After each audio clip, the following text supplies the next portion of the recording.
Guruvayur Melpathur auditorium. മഹാനായ സന്യാസി കവി നാരായണ ഭട്ടതിരിയെ അനുസ്മരിക്കുന്നു. ഇദ്ദേഹം അതിശയകരമായ ഭക്തിപരമായ ക്ലാസിക് നാരായണീയം രചിച്ചുകൊണ്ട് ഗുരുവായൂരപ്പനെ ആരാധിക്കുകയും പക്ഷാഘാതത്തിൻ്റെ കഠിനമായ രോഗത്തിൽ നിന്നും അത്ഭുതകരമായി സുഖം പ്രാപിച്ചിട്ടുള്ളയാളാണ്.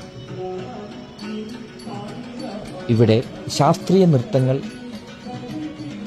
ഭക്തിഗാനങ്ങൾ, സംഗീതം, പരമ്പരാഗതമായ കലാപരിപാടികൾ നടത്തപ്പെടുന്നു. സാംസ്കാരിക ആത്മീയ വിഷയങ്ങളെക്കുറിച്ച് സിംപോസിയങ്ങളും ഇവിടെ നടക്കുന്നു. പ്രോഗ്രാം നടത്തുന്നതിന് പ്രത്യേകം ചാർജ് ഈടാക്കുന്നതാണ്.